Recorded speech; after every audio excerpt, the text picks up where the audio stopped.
عروج کی طرف جاتے ہوئے راستے میں پھولوں کے بیج پھینکنے چاہیے۔ زوال کا سفر پرسکون رہے گا۔ اگر کانٹے بچھا کر جائیں گے واپسی پر خاردار جھاڑیاں ملیں گی، اور واپسی کا سفر تو ہر صورت طے کرنا ہوتا ہے۔ ہماری زندگی میں بے شمار واقعات رونما ہوتے ہیں جن کو لاکھ کوشش کے باوجود ہم بھلا نہیں پاتے۔ ایسا ہی ایک ناقابل فراموش واقعہ آپ احباب کے لیے بیان کر رہا ہوں، جو امید ہے آپ کو مدت تو یاد رہے گا۔ ایسے واقعات پیش کرنے کا مقصد یہ ہوتا ہے کہ شاید کوئی نصیحت پکڑے اور لکھنے کا حق عطا ہو جائے۔ ماموں یونس 4 بہن بھائیوں میں سب سے بڑے تھے۔ انہوں نے میٹرک تک تعلیم حاصل کر رکھی تھی۔ باقی بہن بھائی ان پڑھ تھے۔ گاؤں کے لوگ ماموں کو چودھری کہتے تھے۔ علاقے میں بھی ان کا کافی اثر و رسوخ تھا۔ ناظم سے ان کی دوستی تھی۔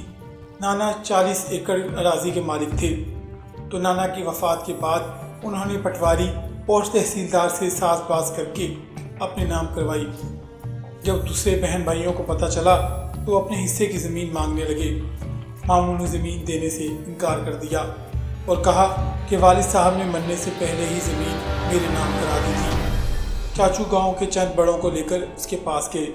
انہوں نے ماموں کو بہت سمجھایا، یہ آپ کے سگے بہن بھائی ہیں، آپ کے والد کی زمین میں آپ سب کا برابر کا حصہ بنتا ہے، اپنے بہن بھائیوں کو ان کے حصے کی زمین دے دو، یہ بھی خوش ہو جائیں گے اور اللہ بھی راضی ہو جائے گا۔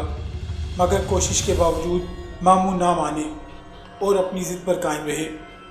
یہاں سے مایوس ہو کر انہوں نے عدالت کا دروازہ کھٹکھٹایا۔ اپنے اثر و رسوخ کی بنا پر وہ عدالتی جنگ بھی جیت گئے۔ اب وہ 40 ایکڑ زرعی زمین کے تنہا مالک تھے۔ ماموں کا ایک ہی بیٹا تھا جو شہر میں تعلیم حاصل کر رہا تھا۔ ایک منشی رکھا تھا جو ہونے والی آمدنی کا حساب کتاب کرتا تھا۔ زمینوں سے اچھی خاصی آمدنی ہو رہی تھی۔ 40 ایکڑ زمین میں 2 ایکڑ زمین غیر آباد تھی۔ یہاں ایک پرانی قبر تھی۔ لوگوں کا خیال تھا اس قبر میں اللہ کا نیک بندہ دفن ہے یا کوئی غیر مرئی مخلوق رہتی ہے، جس وجہ سے چودھری یونس کی فصل دوسرے لوگوں سے زیادہ اوسط دیتی ہے۔ زندگی صبر اور شکر کی آزمائش ہے۔ جو اس آزمائش میں کامیاب رہتے ہیں زندگی بس ان کی ہے۔ جو صبر اور شکر کی اہمیت کو نظر انداز کرتے ہیں وہ اس جہاں میں بھی اور آخرت میں بھی ناکام رہتے ہیں۔ لالچ عقل کو اپنا غلام بنا دیتی ہے۔ ماموں کو بھی زیادہ سے زیادہ کی لالچ رہتی تھی۔ اس نے کئی بار سوچا کہ اس غیر آباد زمین کو بھی آباد کیا جائے تاکہ اسے کاشت کے قابل بنایا جا سکے اور اس طرح آمدنی میں بھی اضافہ ہوگا۔ ایک دن اس نے اپنی منشی لیاقت کو اپنے ارادے سے آگاہ کیا۔ منشی نے کہا، ٹھیک ہے چودھری صاحب، ہم صبح کام شروع کر دیں گے، 8-10 دن میں یہ زمین ہموار ہو جائے گی۔ دوسرے دن جب قبر والی زمین کو ہموار کرنے کا کام شروع ہونے لگا تو گاؤں کے بزرگ ماموں کے پاس آئے۔ انہوں نے کہا، اس زمین کو ہموار نہ کریں، یہاں کوئی اللہ کا نیک بندہ دفن ہے یا کوئی غیر مرئی مخلوق رہتی ہے، ان کو تنگ نہ کرو۔ اللہ نے آپ کو بہت کچھ دیا ہے، آپ نے اگر ان کو بے گھر کیا تو یہ آپ کے لیے نقصان دہ ہو سکتا ہے۔ انہوں نے بڑوں کا کہنا مان کر کام روک دیا۔ رات کو ایک نادیدہ قوت ماموں کے پاس آئی، جسے دیکھ کر وہ ڈر گئے۔ آپ کون ہیں اور کیا چاہتے ہیں؟ میں کوئی بھی ہوں، آپ کو اس سے کیا غرض؟ آپ کو یہ بتانے آیا ہوں کہ آپ کی غیر آباد اور بنجر زمین ہمارا مسکن ہے۔ آپ نے جو اسے ہموار کرنے کا منصوبہ بنایا ہے اسے اپنے ذہن سے نکال دیں۔ اگر آپ نے ایسا نہ کیا تو آپ کا بہت نقصان ہوگا، آپ کی زمینوں کی آمدنی بھی ختم ہو سکتی ہے۔ یہ کہہ کر وہ کمرے سے نکلا اور فضا میں تحلیل ہو کر ماموں کی نگاہوں سے اوجھل ہو گیا۔ صبح ماموں نے منشی کو اپنے پاس بلوایا، رات والا واقعہ سنایا اور قبر والی زمین کو ہموار کرنے سے منع کر دیا۔ وقت گزرتا رہا۔ ایک دن ماموں کو فالج کا اٹیک ہوا۔ وہ بستر کے ہو کر رہ گئے۔ زمینوں کی دیکھ بھال اب ان کے بس کا کام نہیں تھا، لہٰذا ان کا بیٹا حارث تعلیم ادھوری چھوڑ کر واپس گاؤں آ گیا۔ اب وہ زمینوں کی نگرانی کرتا۔ اپنے باپ کی طرح حارث نے بھی غیر آباد زمین کو ہموار کر کے اسے قابل کاشت بنانے کا ارادہ کر لیا۔ اس سلسلے میں جب اس نے منشی سے بات کی تو اس نے کہا، پہلے بڑے چودھری سے بات کر لیں، انہوں نے یہ زمین آباد کرنے سے منع کیا ہے۔ حارث نے اپنے والد سے بات کی۔ ماموں نے بتایا یہاں غیر مرئی مخلوق رہتی ہے اور اپنے ساتھ پیش آنے والا واقعہ بھی بیان کیا۔ یہ جن بھوت والی باتیں سب جھوٹی ہوتی ہیں، ان کا حقیقت سے کوئی تعلق نہیں ہوتا۔ ہم نے اپنی زمین آباد کرنی ہے، کسی کے زمین پر قبضہ تو نہیں کر رہے جو ہمارا نقصان ہوگا۔ اگر یہاں نادیدہ قوتیں یا جن بھوت وغیرہ رہتے ہیں تو وہ کہیں دوسری جگہ جا کر آباد ہو جائیں گے۔ حارث کی باتیں سن کر ماموں پریشان ہو گئے۔ انہوں نے اپنے بیٹے کو بہت سمجھایا مگر وہ نہ سمجھا۔ منشی نے بھی اس کا حوصلہ بڑھایا۔ پھر جیسے ہی ٹریکٹروں نے کام شروع کیا، مغرب کی طرف سے کالی گھٹا اٹھی۔ دیکھتے ہی دیکھتے اس نے پورے گاؤں کو اپنی لپیٹ میں لے لیا۔ ہر طرف گرد و غبار اور اندھیرا چھانے لگا۔ اس طوفان سے صرف مسجد محفوظ تھی۔ پھر قبر والی جگہ پر زوردار دھماکہ ہوا۔ کام کرنے والے ٹریکٹر کلا بازیاں کھاتے خشک پتوں کی طرح دور جا کر گرے۔ یہی حال ڈرائیوروں اور کام کرنے والے مزدوروں کا تھا۔ ہم آج کسی کو نہیں چھوڑیں گے، ہم تمہارا نام و نشان مٹا دیں گے۔ تم نے ہمارا آرام و سکون برباد کیا، ہمارے بچوں کو مارا، ہم تمہاری نسل کو مار ڈالیں گے۔ یہ آوازیں اس قدر خوفناک اور کرخت تھیں کہ ہر ذی روح کو خوف آنے لگا۔ ہر طرف آہ و بکا اور قیامت صغریٰ برپا تھی۔ ایک نادیدہ قوت حارث کو اٹھا کر چھت تک لے گئی اور پھر ایک دم ہی چھوڑ دیا۔ وہ دھڑام سے فرش پر کمر کے بل گرا۔ اس کو کافی چوٹیں آئیں۔ بھلا ہو اس مؤذن کا جس نے اللہ اکبر کہہ کر ظہر کی اذان شروع کی۔ اذان کے کلمات سنتے ہی ہر طرف سکون ہو گیا۔ گاؤں کے لوگ مسجد کی طرف دوڑے۔ مسجد کا صحن زیادہ وسیع نہیں تھا کہ گاؤں کے سارے لوگ اس میں سما جاتے۔ لوگ امام مسجد سے دعا کی اپیل کرنے لگے۔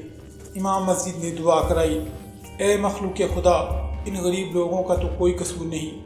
یہ چودھری کے ہاں مزدوری کر کے اپنا اور بچوں کا پیٹ پالتے ہیں۔ آج بھی یہ لوگ وہاں مزدوری کرنے گئے تھے۔ یہ لوگ آپ کی بستی سے بے خبر تھے۔ انجانے میں جو غلطی کر بیٹھے، اس غلطی کی معافی چاہتے ہیں۔ ہو سکے تو چودھری صاحب کو بھی معاف کر دیں، یہ سب شرمندہ ہیں۔ آئندہ کبھی آپ کی بستی کی طرف نہیں جائیں گے۔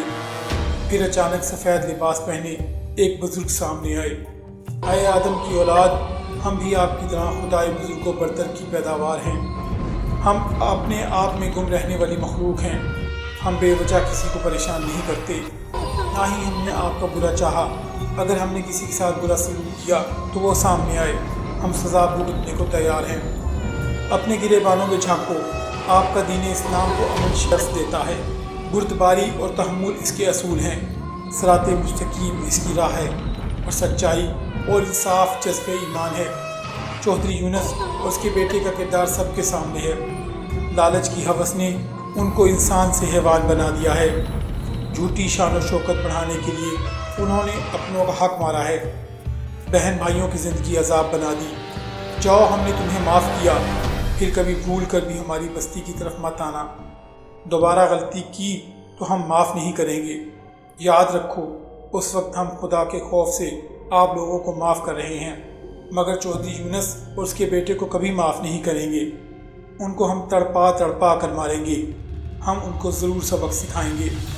انہوں نے اپنوں کی ارمانوں کا خون کیا، ہماری بستی کو گرایا۔ یہ معافی کے حقدار نہیں۔ ان کو معافی اسی صورت مل سکتی ہے اگر یہ اپنے بہن بھائیوں کو ان کے حصے کی زمین واپس کر دیں اور دوبارہ کبھی ہماری بستی کا رخ نہ کریں۔